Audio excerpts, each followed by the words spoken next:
Salut à tous la team, on se retrouve pour une nouvelle vidéo, j'espère que vous allez bien. Donc on se retrouve pour une nouvelle vidéo pour évoquer le mercato de l'AS Monaco. L'AS Monaco qui vient tout récemment de changer de directeur sportif. Ce que je vous propose c'est de faire un petit bilan, donc, comme d'habitude, sur tout ce qui est info. Après on verra également quel futur entraîneur l'AS Monaco peut engager. Et enfin on verra donc le fameux mercato avec les bilans, donc du coup que ce soit des niveaux achat tout simplement ou du niveau des arrivées. Donc voilà, on est ensemble pour une dizaine de minutes, installe-toi confortablement, c'est parti.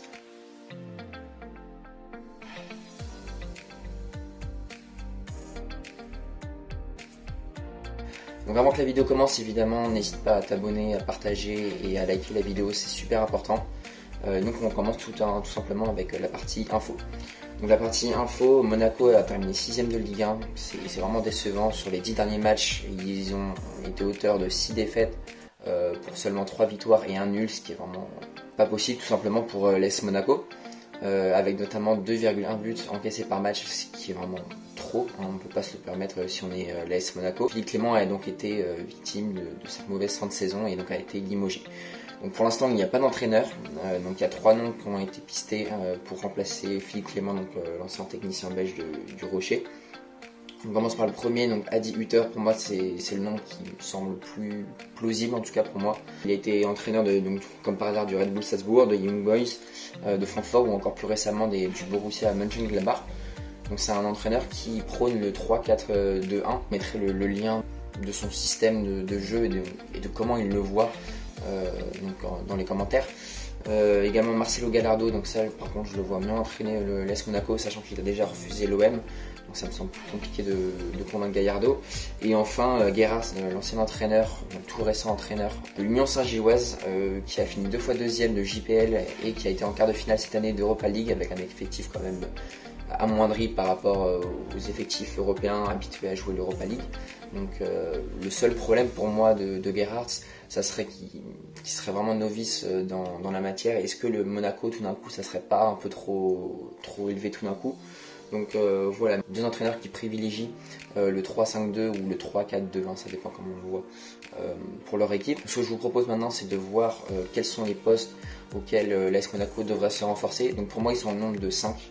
Tout simplement un gardien de but, parce que Nubel est reparti du côté du Bayern Munich, donc il était prêté à l'AS Monaco. Crépin Diatta également ne donne pas satisfaction, tout comme Vanderson en ailier droit, lui qui est plutôt un défenseur, enfin un arrière droit plutôt. Donc un ailier droit, voilà, pour que l'AS Monaco se doit de recruter. 2 défenseurs centraux avec les départs de Badiachil et de Axel Disasi qui semblent plus que probables, en tout cas surtout pour celui de Disasi, vu que Badiachil a déjà été transféré à Chelsea. Et puis un milieu défensif pour le futur probable départ et enfin un milieu défensif pour pallier le départ de Fofana, qui ne fait quasiment aucun doute. L'AS Monaco évidemment se doit de vendre, vu qu'ils ne seront pas européens l'année prochaine en ayant fini 6ème de Ligue 1. Donc voilà, donc ça fait 5 postes clés pour moi, où il faut recruter, surtout en défense centrale. Pour moi voilà, c'est là où il y a le plus gros chantier. Donc en ce qui concerne les départs déjà de l'AS Monaco, je vous propose de faire une petite liste de tous ces départs. Donc avec tout simplement Boadu, Nubel, Disasi, Gianluca, donc qui fait figure d'extra communautaire, voilà, donc qui pose vraiment problème dans l'effectif, et donc qui a déjà un accord avec le Sporting notamment. Crépin Diatta qui ne donne pas satisfaction. Gelson Martins, bon voilà, j'ai même pas besoin de développer ce cas. Malang Sarr qui retourne du côté de Chelsea, qui n'a pas convaincu. Quid également de Bril Mbolo et de Kevin Volland, qui est tout le temps blessé cette saison. Donc voilà, donc en ce qui concerne les prix de vente, j'envisage de vendre Boadu pour 3 millions d'euros, donc à quel club je ne sais pas, mais en tout cas je m'en sépare. Nubel, donc de retour de prêt du côté du Bayern. Axel Disasi, lui je le vends pour environ 45 millions d'euros. On sait qu'au Monaco on attend au moins 40, moi voilà, je le vends à 45 si ce n'est plus. Gianluca, donc allez, je dis 7 millions pour le Sporting. Apparemment il aura un accord avec le Sporting Portugal. Il pourra également aller vers Palmeiras si je dis pas de bêtises. Crépin Diatta, donc est-ce que je le vends ou je le mets sur le banc, ça je ne sais pas encore. Pour l'instant plutôt une vente, mais voilà, à voir. Gelson Martins, je m'en sépare coûte que coûte. Voilà, c'est un poids pour l'effectif, pour moi c'est pas bon du tout. Malang Sarr du coup prêt, donc on le remet du côté de Chelsea. Et Folland, j'essaie de le vendre pour une dizaine de millions d'euros environ. Et enfin Youssouf Fofana qui est pisté par West Ham, l'AS Roma, l'Inter de Milan notamment, ou encore le PSG, Chelsea ou Liverpool. Donc voilà, il ne manque pas de prétendants. Et enfin Jacob, ça je ne sais pas si je le garde en doublure de Caio Henrique ou si je le vends. Voilà, donc pour un bilan des départs, on en sera un bilan de plus de 101 millions d'euros avant le bilan des arrivées. Et donc maintenant ce fameux bilan des arrivées, donc avec le gardien de but tout d'abord. Moi ce que je vous propose c'est de recruter Ilian Meslier. Donc, pour moi c'est un gros coup à faire, mais pas un gros coup dans le sens où Leeds est forcément relégué de première ligue. Donc je pense que c'est le moment ou jamais d'aller chercher Ilian Meslier, sachant que c'est un jeune gardien quand même, il a 23 ans. Il est francophone, donc il est français même, donc c'est vraiment un plus pour l'AS Monaco pour s'y intégrer. Donc c'est vrai que moi j'irai le chercher aux alentours de 20 millions d'euros. Voilà, je pense que ça peut être une bonne affaire pour l'AS Monaco, et je pense que c'est vraiment le poste prioritaire en plus des deux défenseurs centraux, parce que voilà, l'AS Monaco n'a tout simplement plus de gardien qui peut être titulaire après les départs de Lecomte et donc du coup d'Alexander Ndombele du côté du Bayern Munich. Donc maintenant pour les défenseurs centraux, donc le premier ça serait Ismaël Doucouré qui réalise vraiment une deuxième grosse partie de saison du côté du RCSA, donc du côté de Strasbourg.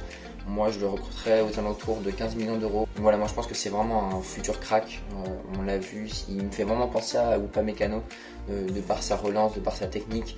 Il est vraiment polyvalent et techniquement il fait vraiment un bien fou. Le deuxième défenseur que j'irais chercher, donc toujours central, ça serait Mavropanos de Stuttgart. Il était à Arsenal, ça s'est pas bien passé, il a été prêté 2 saisons à Stuttgart avant d'être acheté donc par le VfB Stuttgart. Il réalise vraiment des saisons vraiment très très bonnes, notamment cette dernière saison là où il est vraiment très très bon et vraiment il tient cette défense du VfB Stuttgart à lui tout seul. Donc voilà, lui je l'achète également pour 15 millions d'euros. Donc évidemment je mets je mets la main au porte-monnaie, pardon, mais voilà, je pense que c'est vraiment plus que nécessaire dans ce qui concerne la défense centrale. Évidemment je me base sur un système à 3, je ne l'ai pas précisé, mais en vue des deux entraîneurs que l'AS Monaco piste, pour moi c'est vraiment le système à prendre tout simplement, à adopter. Et donc l'ailier droit, avant de passer au milieu défensif, ça serait Yohan Bakayoko. Donc, je ne sais pas si on dit Yohan ou Johan, mais Yohan Bakayoko du PSV Eindhoven. Pour moi c'est le moment où il faut le prendre parce qu'il est déjà ciblé par de gros clubs. Je pense que l'AS Monaco a sa chance. Moi personnellement en tant que supporter lyonnais, j'aimerais beaucoup le voir à Lyon, mais voilà, pourquoi ne pas le voir du côté de l'AS Monaco. Il est très polyvalent, il me fait un peu penser à Bertrand Traoré, mais évidemment bien meilleur. Il est très polyvalent, explosif, voilà, moi j'aime beaucoup. Alors vous me direz encore une fois, oui c'est un jeune, mais pour moi c'est un gars à fort potentiel, voilà, que l'AS Monaco pourrait revendre très très cher s'il performe là-bas. Enfin le 6, pour moi ce serait Raphaël Onidieka, j'écorche toujours son nom. Il est un peu en difficulté en ce moment du côté du FC Bruges, mais je trouve que ça reste quand même un excellent joueur. Il a été pisté par l'AC Milan, donc c'est pas pour rien. C'est vraiment une sentinelle. Pourquoi après, est-ce que ça correspondrait avec Mohamed Camara, ça je ne sais pas, mais en tout cas voilà, je pense que ça peut être vraiment physiquement quelqu'un de très impactant au milieu de terrain pour l'AS Monaco. Puis avec Golovin et Bakayoko sur les côtés, ça peut vraiment être quelque chose de très intéressant. Donc voilà pour la balance en ce qui concerne les arrivées. Donc on est à moins 83 millions. Ce qui nous fait un bilan départ plus arrivée positif de 18 millions d'euros, ce qui est quand même pas énorme. Mais bon voilà, malgré qu'il n'y ait pas d'Europe, je pense que ça peut vraiment être un effectif qui aide l'AS Monaco à retrouver l'Europe. Donc amis supporters monégasques, n'hésitez pas à me dire quel mercato vous verrez, quel départ, quelles arrivées vous verriez, quel poste également vous renforceriez. Évidemment du coup les autres postes que je n'ai pas cités, je ne les renforce pas, je les laisse tels quels. Je mets Mbolo en doublure, voilà, je ne sais pas ce que vous en pensez, certes il a un gros salaire mais souvent blessé en ce moment. Ou soit je le prête, je sais pas, mais il faut quand même une doublure à Ben Yedder que malheureusement je pense je verrai partir à libre. Mais voilà, je pense pour moi il faut vraiment encore ce numéro 9 solide pour l'AS Monaco qui se doit de planter beaucoup de buts. Donc voilà pour cette vidéo, j'espère que vous l'aurez apprécié. Si c'est le cas, n'hésitez pas à mettre un petit pouce bleu, ça fait toujours avancer la chaîne. Et puis on se retrouve très prochainement pour de nouvelles aventures. Allez, à la prochaine, ciao.